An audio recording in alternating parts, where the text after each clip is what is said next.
Okay, good evening, everyone. Welcome to an interview by Paul Morgenstern and his good friend Tom Wagenmakers in the screen Hello, next hello. to me. Um, Thank you all for coming for this festival, and thank you to Jaslav for organizing this all. Very good person. So, we are going to begin with tonight's topic.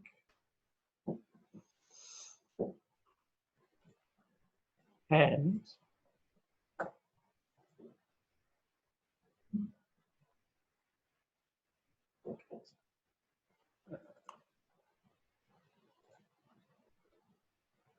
here we go.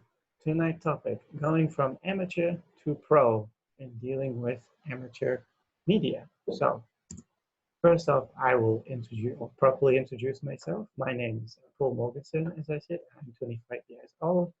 I am from the Netherlands, and I have recently finished studying international relations. So, I know lots about politics and how that's all turning very interesting right now. Good time to go study it, if anyone's interested.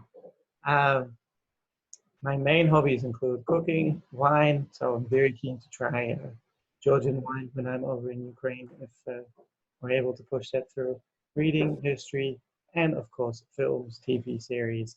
And I also very much like writing and hope to be able to bring those skills with me when I make it to Ukraine. Fun fact, I have been to 12 countries and have lived in 3.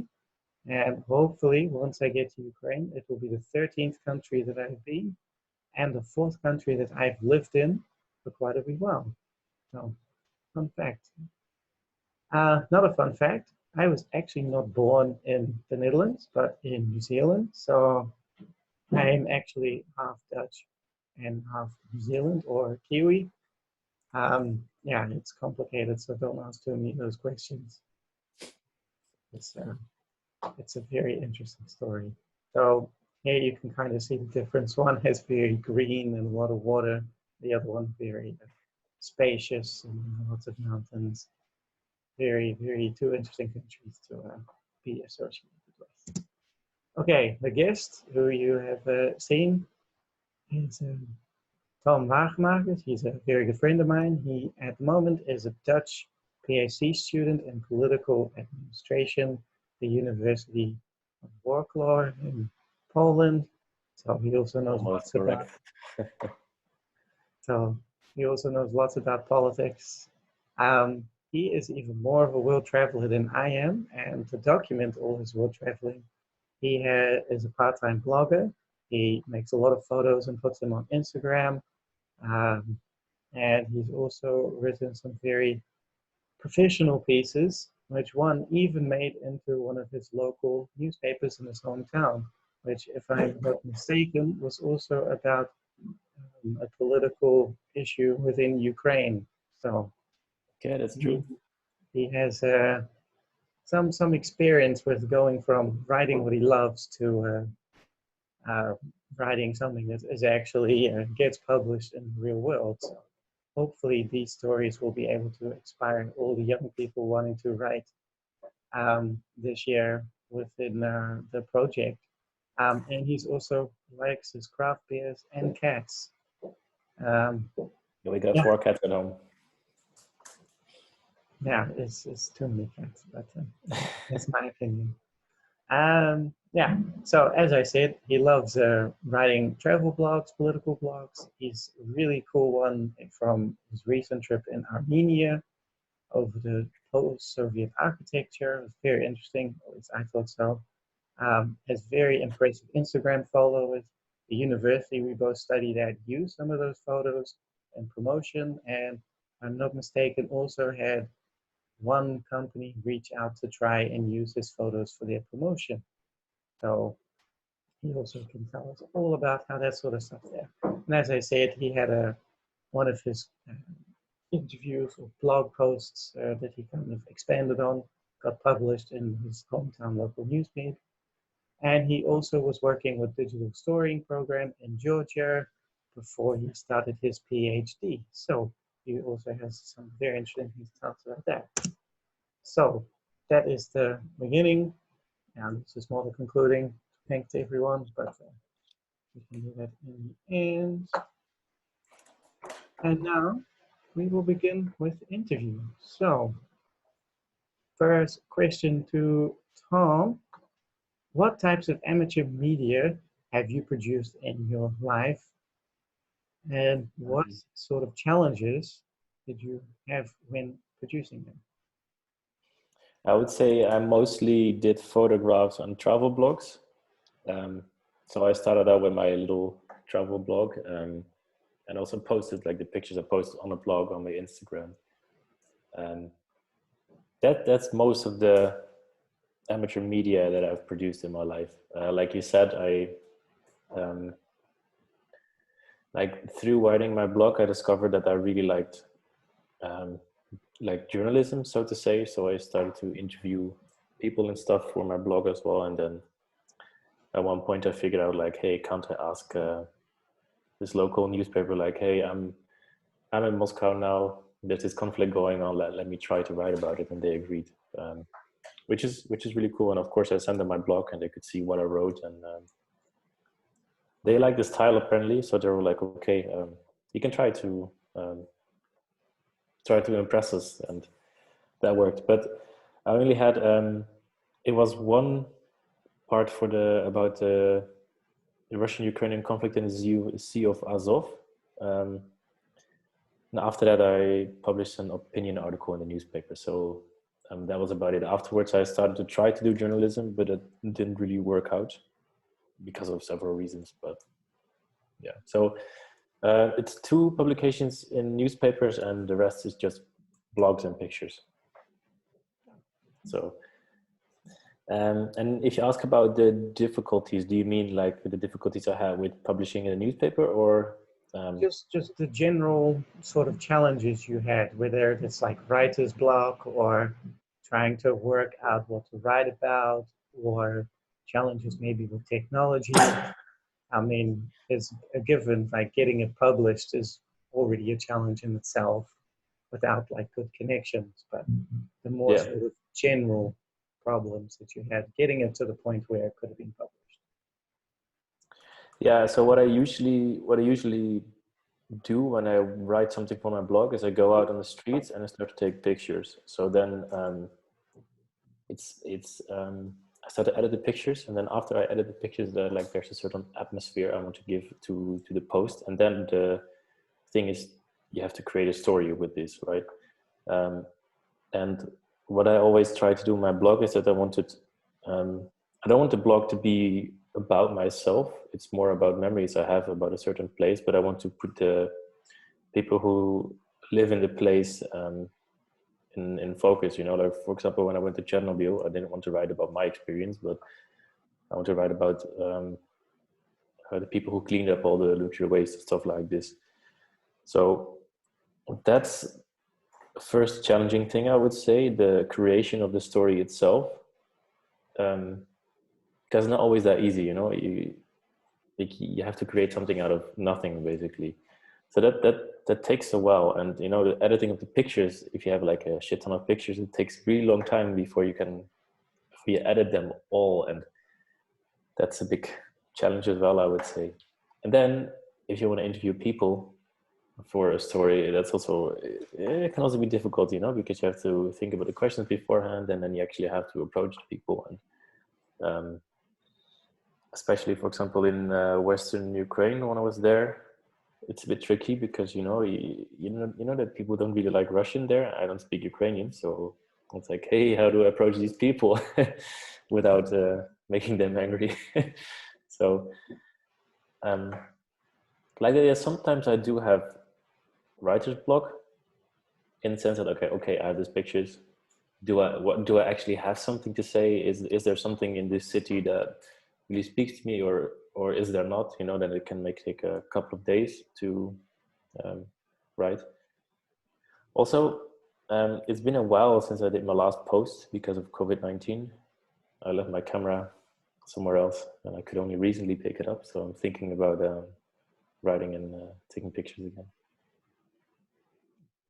That's really cool. Thank you for sharing your experience. Next question. What do you think the role of sort of amateur media will play in sort of modern society? I think nowadays, in my opinion, it's serves mostly as a showroom for someone's life, in the sense that I think most blogs are like either travel blogs, like Facebook, Instagram. It's mostly all a showroom of how great people are doing. And the sad thing about that is that some people like to try to use blogs and stuff as a piece of art to exhibit their photographs and stuff like this. But that practice now gets like snowed under by this typical, hey, look at me, I'm in Vietnam, look how great I'm doing, look at me discovering myself. Yeah. But on the other hand, I think that's also, it's a great database for human activity. It's a great archive, because never before in history did we have this thing called the internet, where people can put everything they do online. And I think all the photos, the blog, social media, it serves as a big reflection of society as we have it now. Yeah. No, that's also true. Maybe not always for the best, but yeah, very interesting how that develops. Okay, next question is very similar to this. What value do you place yourself on the production of your own amateur media? For myself, it's mostly a memory. When I go to a certain place or certain city, like it always takes a while before you process the things you experience there, and then through the pictures that I take there, I would like to create a certain atmosphere for me in my memories that I would like to look back on. Okay. Oh, cool. So for you, it's very much more about building your own memories than necessarily contributing to some sort of wider idea or societal benefit. Yeah, like my blog is mostly for myself, like I said, for memories. Yeah. I thought at the moment, but at the same time, I would like to write a story about the people there. And yeah, I mean, I would love if I can take the practice to a higher level, to be like get into journalism or something. But first and foremost, it's from me. Yeah, fair. Next question. This is a more in-depth question about what actual kinds of media you have been producing. So you've already talked about photo making and writing travel blogs. Is there any other types of amateur media that you get into, or maybe types you would like to get into and practice getting it for yourself? Also, you mentioned Instagram, right? That I used a lot. Yeah. I don't have that massive of following. Unfortunately. Yeah, it's I have like thousands, a bit more. But it's not like I got that through promotion. It was mostly on my travels, when you're hitchhiking and people, the first thing they ask you, what's your name? And then they ask you, do you have Instagram? I'm like, yeah, sure, follow me, It's not like I'm promoting myself. But I used Instagram for a very long time, until I would say the beginning of this year. Then I deleted the application from my phone, because I noticed for myself that it took so much time.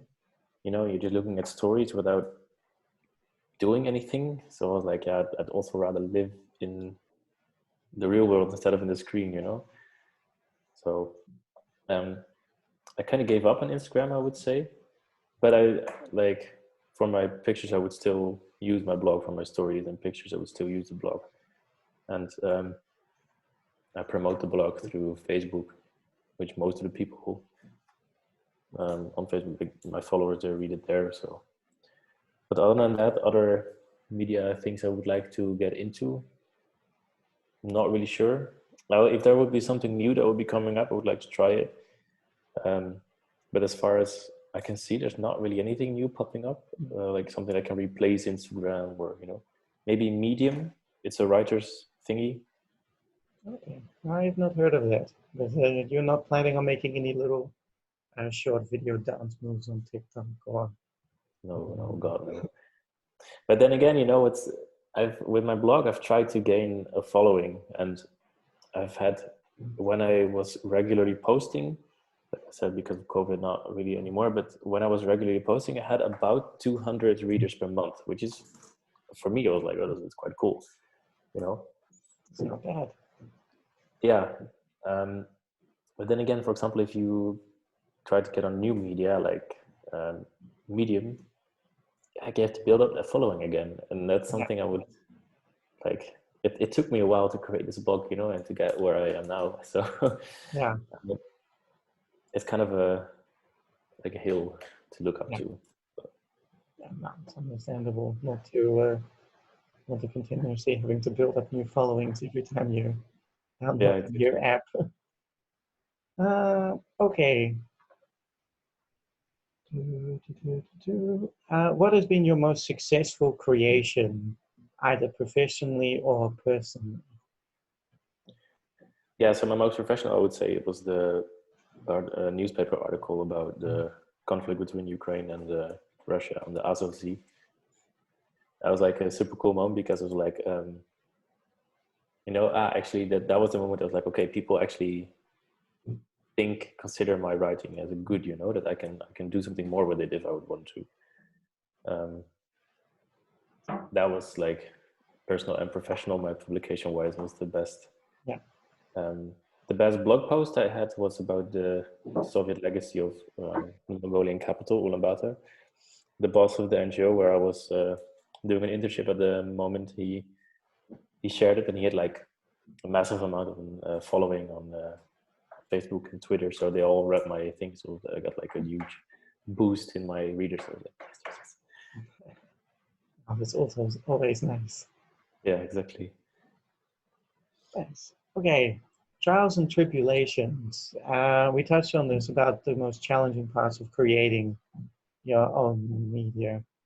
Do you have any more examples or something to sort of inspire those watching this interview on how to overcome these challenges that you talked about, or other challenges you might think may face young content creators of media? Yeah, I would say, you know, just really do something that you like, that you're passionate about. I don't know, it sounds really cliche, you know, but like, for example, when I'm editing pictures, it can be a pain in the ass, you know, but if you really like it, if you get the reward of when it's done. And if you, like, there's also so many people, like I read stories about these influencers who live by writing travel blogs, and who were fed up with that life because they had to move places according to their travel blog, or, you know, they couldn't stay when they wanted to stay, and then they had to leave when they didn't want to leave. And I think that's the moment when people start to forget about their passion, and that's when it, you know, when the content creation becomes a pain instead of a pleasure. And of course, not all the work that you do will be nice, but I think in general, there you should like what you do, you know.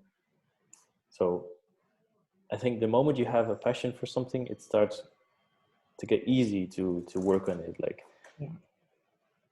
one of my favorite writers, and like he also explained, like when he is writing a book, he really enjoys the writing process, you know. Whereas for some people, when they don't like it, like, oh, they just can't continue. And yeah. So find something you're passionate about is the main advice there. Yeah, because if you look at, for example, how how I try to like create my blog and how I learned to write and stuff. First, I looked just at you know, in general, how people make WordPress blogs, and just kind of find my own style in that. Yeah. So, but then you also have to find your own writing style, and once you're passionate about it, you want to learn about it, you will automatically do these things. Yeah. So. Yeah. Nice.